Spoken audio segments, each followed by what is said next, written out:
Ladies and gentlemen, the voice of the Iowa Hawkeyes, Mr. Gary Dolphin, and his sidekick, Pat Angerer. That was a beautiful introduction, my friend. That's well a great, done, brother. Great lead in, It yeah. gets you on the radio. We've been accused of being in the beer tent. We were tempted to stop there on the way in. I said, nah, it's almost 2:30, but we just left Coach Ferent's office and had a great chat with the 70-year-old Coach Ferentz now. But he's rip-roaring ready to go tomorrow like his football team. And you know better than I, after a month of hitting each other, you're looking for somebody in another uniform. Yeah, I mean, at this point in the season, I mean, we're tired of talking about this this game coming up. I can't imagine these guys. And, you can only ram your head against your teammate's head for so long. So it's nice to do that against another opponent. And it'll be fun. I'm really excited. What I've liked about this team so far, being at camp, is the fact that they're hungry. It seems like there's a lot of hunger with these guys, and I love it. It's something I'm really looking forward to, watching these guys out there. A lot of guys haven't had a lot of experience, and I think they're going to prove themselves. A lot of guys. What I like is a lot of them haven't had experience, at least game day experience, but we got a lot of veteran guys. I mean, what's most pleasing to me is the Hawks have one of the top 2 or 3 offensive lines returning, and one of the top 2 or 3 defensive lines returning. So, and I know we got a void at linebacker, but in Seth Wallace we trust. But when you got not when he's driving. No, not when he's driving. Yeah, that's a good point. But when you have it covered at the line of scrimmage on both sides of the football, you got a chance to win every week. And it's a great schedule. This is probably the toughest schedule I can remember in a decade. But it's even more important because with the expanded college football playoff format, you get to 9 wins, you got a chance to at least be a wild card. And with this schedule, I mean, at USC, at Nebraska, at Wisconsin, at Iowa State, Oregon, Indiana, Minnesota. Who am I leaving out? Oregon, Indiana. Oh, Penn State. I hope they come in here 9-0 and undefeated and ranked 2nd in the country. So that really builds your resume. And I know, as a former All-American, you want to play the better competition. Oh, yeah. I mean, it's a challenge, but it's an opportunity. I remember in 2009 going into that season, all everybody talked about was how hard our schedule is. It's so hard. And then, obviously, after we barely beat UNI, everybody was like, man, you guys, it's going to be a long year. But the challenge is great, and the opportunity is great, and you improve so much throughout that season, and I see these guys doing that.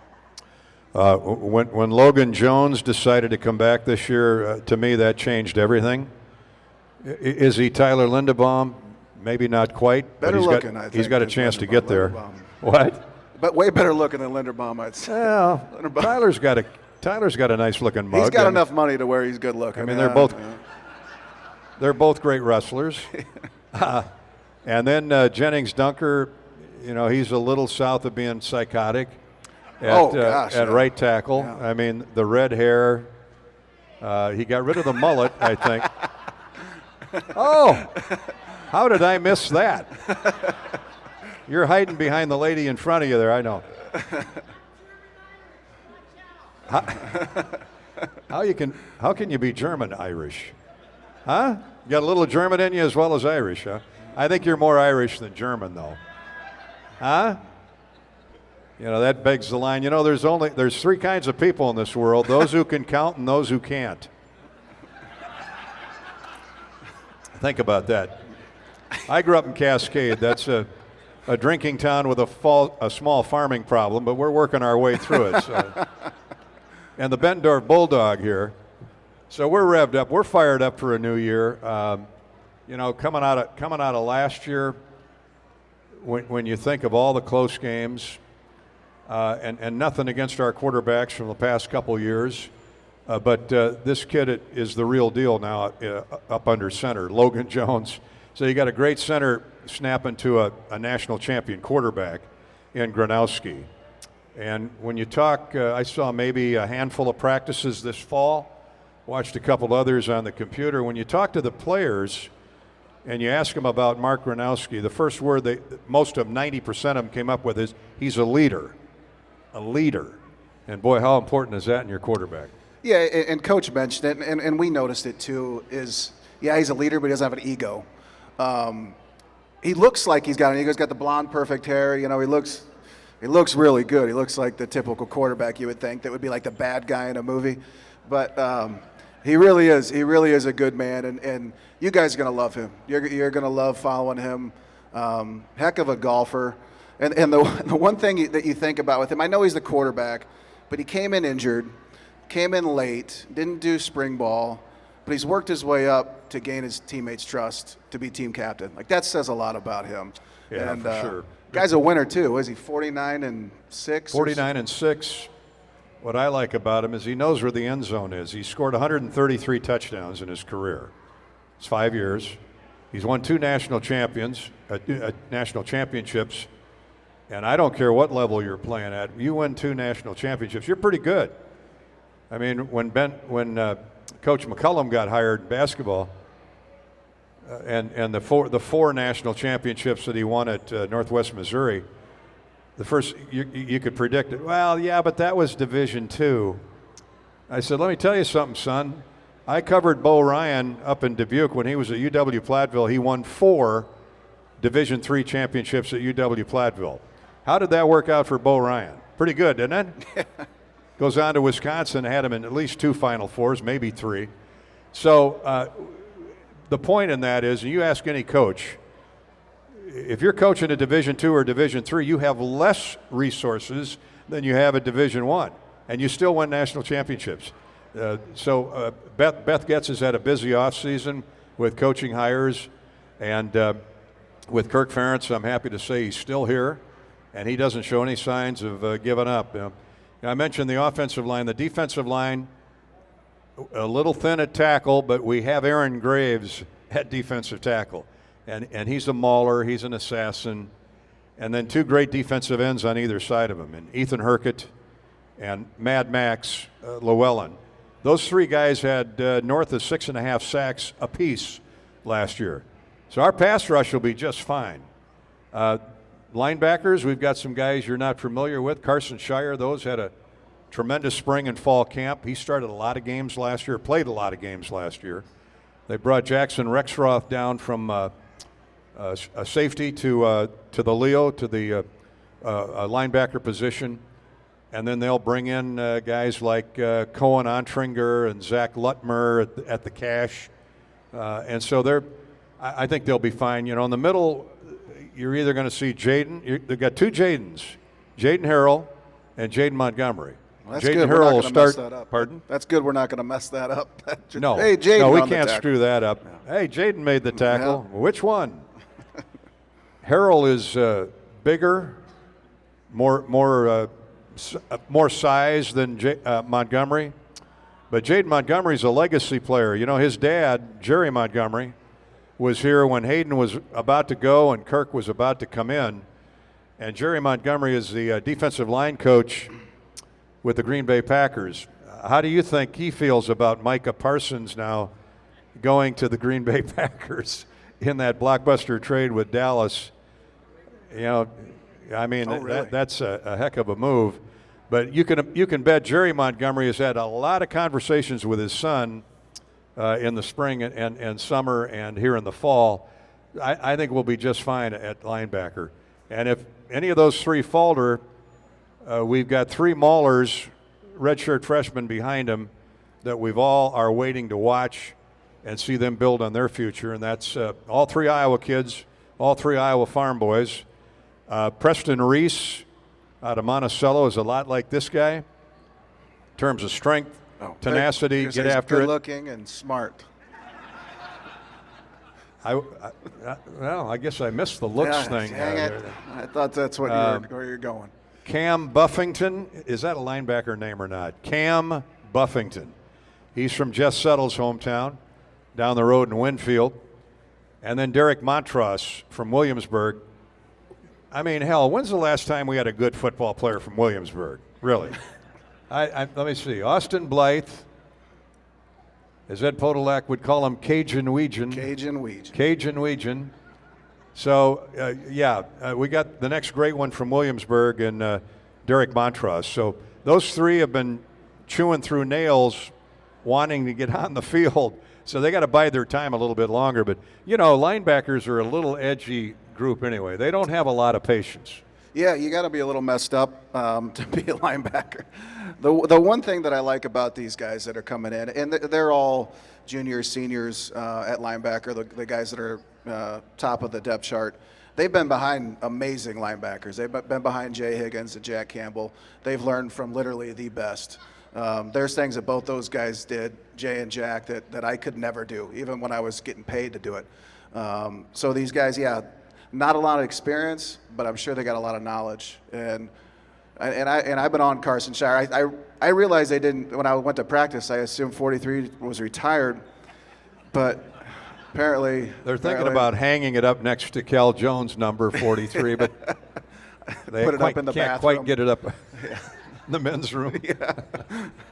But that's what I love about this guy. He's the most self-deprecating human being I think I've ever been around or on the air with, but that's what I love about him. But Carson's he's a beast. He's got a fire. He's got a want. He's got that in him. And I hope that he stays healthy, and I hope that he can show that to you guys. I'm super excited for him. And in the back end, they've moved the X-Man Wampa to strong safety. They feel he's a little bit better in run support, but I will give you a name. Zach Lutmer is just tearing it up. He's from, and I'll screw it up, so I'll say them both. He's either from Rock Rapids or Rock Valley. And so, but they grow him good up there. Mike Klinkenborg, that was always one of my favorite linebacker names. Mike Klinkenborg. Lutmer is a headhunter. I mean, he'll knock you into next week. And the cornerbacks, Deshaun Lee and T.J. Hall, they've been there now a couple years. They need to step it up to the next level. So they're veteran and salty in the back end. And as the head coach at Albany told me yesterday, he goes, I've never seen a program where consistently all three phases are as strong as they are, whether it be running the football, Caleb Johnson last year, whether it's Jack Campbell type on defense. But he said, I don't know of another program that's had the kicker of the year in Drew Stevens, the punter of the year in Reese Dakin, and the kick returner of the year in Caden Weegan. And I thought about that. I go, you know what? He's right. So, his scouting report is spot on. They're not sure what to do tomorrow, but they'll come in here ready to play. You mentioned the UNI game, that opener in 2009. And I know teams block back-to-back field goals every day to win football games. I know they do, but let's hope it doesn't come down to that. That game makes me sweat just thinking about it. Gosh. I'm sorry about that, everybody. If you were a little faster, you would have got on the first one. Yeah. And anyway. Well, if I was a little better, they wouldn't be in field goal range. That's a great point. Kirk, we were just talking with Kirk about this Hall of Fame class coming in tonight. We're not going to lose tomorrow. You want to lose in front of Brandon Sheriff? He comes down and kicks the snot out of you from the stands. But you got Bob Bowlesby back, Brandon Sheriff. We got a great 8-member class. Lisa Salucci, who right now is across the way on the West Campus, trying to win her first field hockey win of the season. But just a great cross section of great athletes. And so looking forward to the Hall of Fame induction ceremony tonight. But talking with Coach Ferentz, I asked him about Bob Bowlesby. Bob Bowlesby hired Kirk, and he said, and Bob Bowlesby is a legend. And Kirk says, yeah, and Bob Bowlesby replaced a legend in Bump Elliott. Yeah. And you think about that, 2 ADs, and then Gary Barta, and then Beth Getz. Four ADs across, 55 years? That's unheard of. You probably can't name another institution that has had longevity and stability that way. And Kirk mentioned it. He brought up a great point. He said, when you know you've got an AD and they're in the office and they appreciate you coming to the office every day, that kind of stability, and they've been there for years, like Coach Ferentz, it's a small wonder Iowa wins in so many sports. And in Kirk's case, nobody wants to leave his staff. He's got same way with Hayden Fry. Kirk's got 2 or 3 guys that are head coaching material. I don't need to name them. You know who they are. And that's why this program is as successful as it is because of the great leadership. You can speak to that better than anybody. Yeah, it's hard when you get in the business world and there's problems that happen and you're like, well, this isn't that big of a deal, and then you realize they weren't led by Coach Ferentz, and they didn't have the same leadership tools and stuff that we had. So the one thing that I like, I can't tell you how great it is, especially when I was playing in the league, and even now, being able to come back to Iowa City, and it's the same guys, it's the same people there, and they welcome you with open arms. They know your family, they know your parents, and the best thing about Coach Ferentz, and obviously there's many amazing things about him, is the fact that it's not just about your 4 or 5 years at Iowa. It's about forever. It's about the rest of your life, which there's a lot of places that aren't like that. Consistency. You know, my first year doing Iowa football was 1973. What was significant about 1973? Anybody want to take a shot at that? 0-11. And this is the 10th anniversary of the 12-0 team. And so I like to throw that stat out. The Hawkeyes are one of 5 teams in FBS to have won at least 8 games in each of the last 9 seasons. One of 5. You know who the other 4 are? Alabama, Georgia, Clemson, and Ohio State. And then I get their schedule wasn't that tough the last 9 years on average. I go, what do you want? Right. What do you want at the University of Iowa? Then I throw the 0-11 at them, and they look at me like I got 4 heads. I go, yeah, I lived the Frank Lauterbur, Bob Cummings era. And Bob Cummings was a great high school coach, and you know, we had a 5 and 6 year, 4 and 7, had some great players, and Lauterbur, you know, the interesting thing about that 0-11 team is Dan McCarney started in the line, and Bobby Elliott started at defensive back. Wow. And so it's not like we didn't have good players then, but be careful what you wish for. 5 teams averaged 8 wins the last 9 years.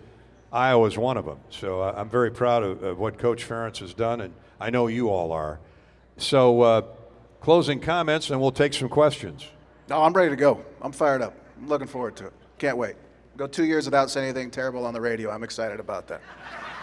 See if I can do it. Well, you've gone 1 year. This is your second year. I'm going to see if I can go 2 years, yes. Yeah. It's early, though. The only thing he got away with last year, and I thought he was great in holding his vernacular, his verbiage, but on the Iowa State postgame show, as we started, of course, Hawks had won on opening day. I said, well, Patrick, it's your first loss as an analyst. You know, and you all remember what happened at the end of the Iowa State game. And he says, yeah, you know, Dolph, I'm really sad right now, really sad. I thought, well, you know, you played the game at the highest level. I get it. So fast forward an hour and a half. I'm trying to wrap it up. He's been spectacular. And he goes, you know, Dolph, an hour and a half ago when I said I was really sad, I thought, oh, boy. Yeah, Patrick, right now I'm really pissed. I said, hold it. Good night, everybody. This is Hawkeye football from Learfield. And we had that conversation. But if Can you not say that on the radio? If that's, well, I don't know. on TV or radio, you can say a lot more now than you used to get away with. Yeah, I mean, yeah. I've only been suspended twice, but I mean, so I'm a little paranoid about stuff like that. But now it's all good. It's great to be a Hawk.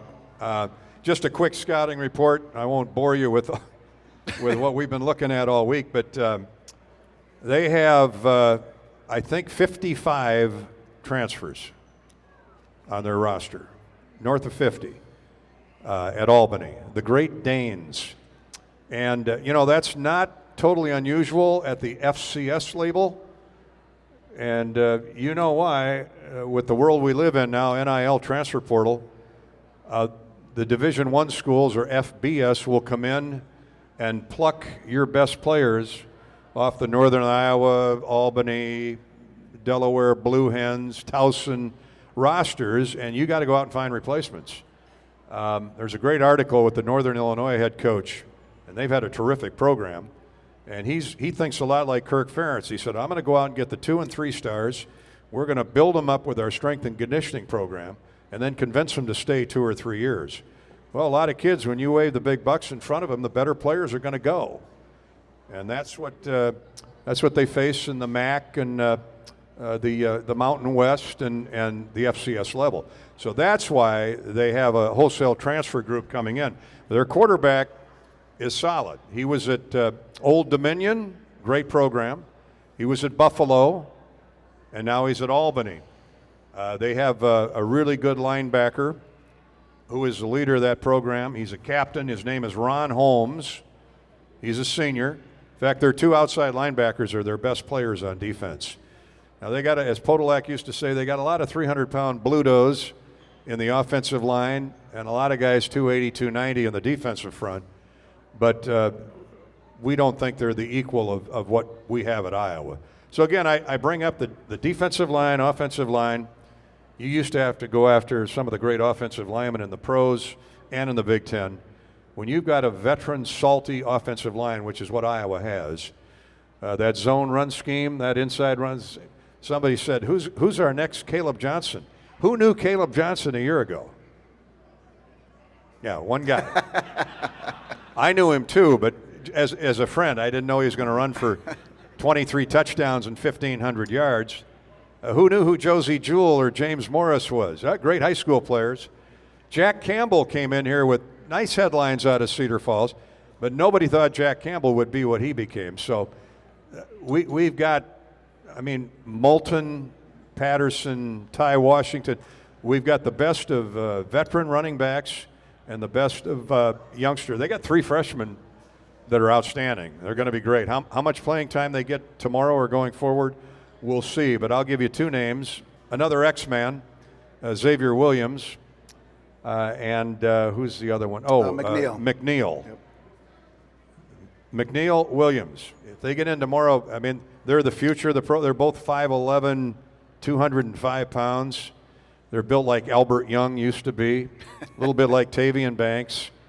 And I'm not here to put pressure on them to say you're Tavian Banks, but they, I know I'm getting old. I saw an interview with the Tavian Banks from the basketball team the other night, and they brought up Tavian Banks, the football player, and he goes, who's that? Never heard of Tavian Banks, football player. Got to have a visit with that son. Yeah. Bettendorf Bulldog right there. Yeah, Bettendorf Bulldog. That's right. All right, questions. Fire away. We're happy to answer any queries you have. Yes, sir. Right here in the front row. You don't have a question? You don't got anything, Pee Wee? Come on. Well, we planted you there. Yeah. To throw us an alley-oop here. Come on, Pee Wee. How many Bacardi and Cokes have you had today? Yes, sir.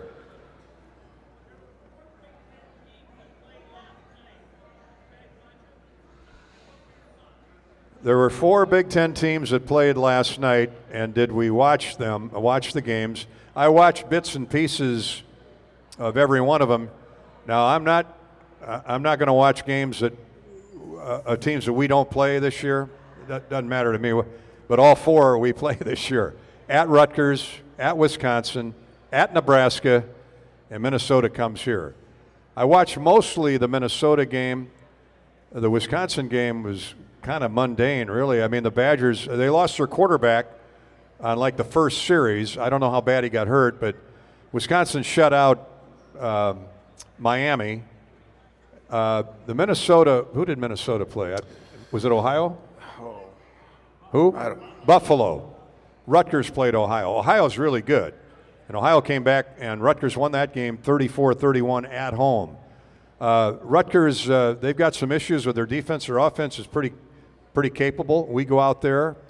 Greg Schiano is a longtime contact of mine. He used to be on Dave Wanstead's staff in Chicago with the Bears, head coach at Miami Dolphins. Schiano did a great job at Rutgers, and he's brought a lot of the NFL perspective to that Rutgers program second time around. I mainly watch Minnesota because I want to see this new quarterback or transfer quarterback. He's pretty impressive. They got a huge back who's really good. He was up about 200 yards in total offense last night. So I don't know what channel Nebraska was on, but I didn't see any of that game. And they were lucky to get out of Cincinnati with a victory. They won by 3. You know, there's just so much. It's hard to glean opening night really from anybody. But did you watch? No, honestly, I had coached 8th grade football last night. So when I got home, I had to have a couple beers to get my life together. I watched a little bit of the Nebraska game. I figured they were going to blow it at the end, and which was weird. They didn't. It was. I don't know. You were hoping they'd blow it at the end. So I hope that answers your question. That's not a in-depth analysis of. I'd say Minnesota's a little better than I thought they were going to be.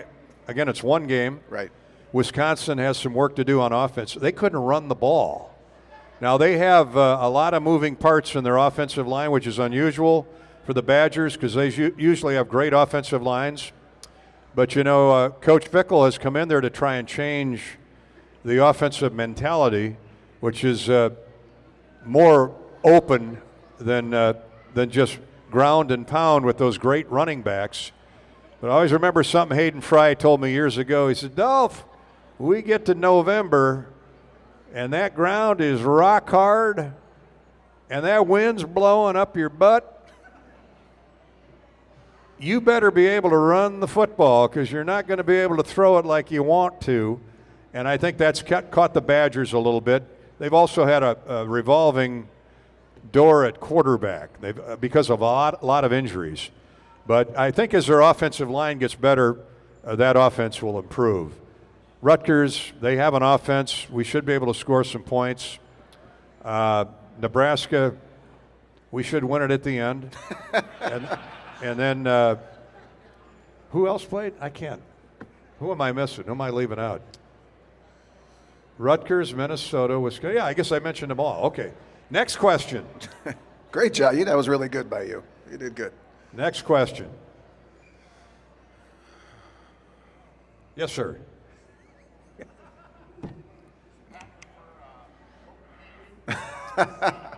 All Does natural. Pat I'm all prefer natural. Copenhagen or what? A snoozy? Do you do snoozies? Just purified drinking water. Okay. He's a water guy. All right. You had one back there? Yes, sir. I can't hear a word you're saying. Yeah, so I'm he sorry. said second year of Lester's offense. Are we going to see anything? Great question. Yeah. Tim Lester's offense in year 2. Well, he's got his quarterbacks now. Gronowski, Hank Brown, Jimmy Sullivan, who can really wing it. He's a freshman. You're not going to see Jimmy. Pray to God you don't see Jimmy out there because if that happens, Gronowski and Brown are both injured. And then, that's not good. Now, Sullivan may play tomorrow, although what can you play, 4 games and still redshirt, I think? But he's got his guys, his RPOs. They can get out on the edge, throw on the run. Gronowski's a really good runner. He's 6'2", 6'3", 230 pounds. He's a big guy. Yep. Brendan Sheriff played quarterback at Denison High School. I did an interview with him the other day. I go, how big were you when you played quarterback? I was 6'4", 290. How the hell would you like to play in that league on defense? I said, what was your favorite play? He goes, quarterback sneak. He said, I didn't give a damn if it was 4th and 5 or 4th and 8. I knew I could get 8 or 9 yards on a quarterback sneak. He just run. I said, did you have a pretty good offensive line? He goes, didn't matter. And he's right. He just retired after 10 years, all pro at Washington and Jacksonville, and he's up in Northwest Iowa now. He's here for the weekend festivities. He's our honorary captain tomorrow, and then you'll never see him again. He'll be up hunting and fishing in Northwest Iowa and All Points, South Dakota. He bought 150 acres up there just so he could walk the timber. He's got 3 kids. Now, he'll get back to a couple games a year, but boy, what a great example of not only the University of Iowa, but Iowa High School, Iowa kid. He's like Robert Gallery, Tyler Lindebaum, who you don't like. No, don't say that. Don't start that. I'm going to tell Tyler Don't that. do that. Well, I'm going to tell him that Logan Jones, you said Logan is more handsome than Tyler. Yeah, say okay. Logan initiated the. Yeah, okay. Logan told me that, yeah. Anyway, but he's got his quarterback room now full of guys that he wants to coach. Yeah, for me, look at last year. He had in his quarterback room, he had a DB and backup running back in there at one point. And you got to think, too, like probably, what did he put in, 20% of his offense last year? Because he probably would have to go into games with 3 different offenses based on, well, if this guy plays, we can run these. But if this guy plays, we can't run those. We've got to do that. And just the development, to be able to develop there, had to have been nearly impossible. And I think the position that made the biggest strides in camp, just from my perspective and a little bit of talking to Coach, it was our receiver core. It's their second year in the system. We've got more depth there than we've had in a long time. And I think that's something that's really going to be exciting about this offense as well, too. Maybe we might be able to put in his full offense this year, hopefully. Let's hope so. That had to have been really hard for him last year and really hard for the guys and obviously their development as well, too. Yeah, don't bring up last year to Lester. I didn't mention Jeremy Heklinski, I believe is the pronunciation. He's a transfer from Wake Forest. He, too, is an RPO. So they're really in good shape in the quarterback room. Now, Reese Vandersea just can't stay healthy. He got hurt again on Wednesday, or he got hurt in Wednesday's practice. Foot injury. He's going to be out several weeks. And that's a shame because that kid had a phenomenal spring and a phenomenal fall camp. In the spring game, he made 2 back shoulder catches where he's 6'5".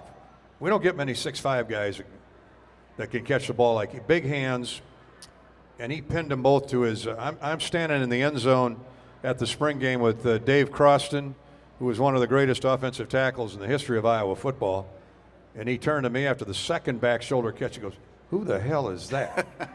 I said, "Well, he's from up your way, Rock Valley or Rock Rapids." Yeah, we don't want to mess that up with him. And he said, "Man, oh man." And I was just looking at the 2 deep. Reese is 6'5", 215 pounds.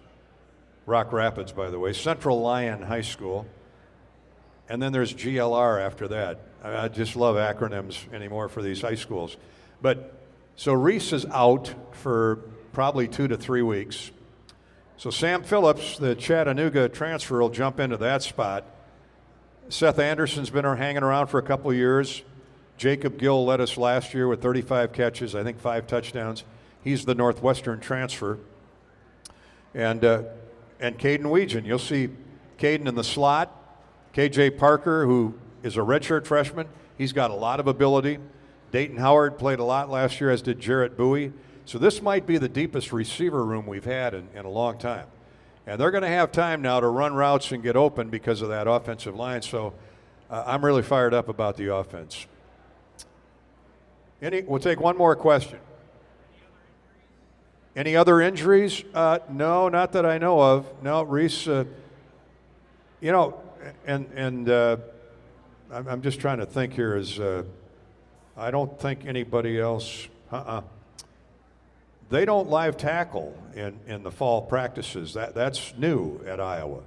Now they'll bang into you as you cross the line of scrimmage. Phil Parker's defense, he's going to at least get a chuck in there, but they don't tackle. So it's proven to be healthy.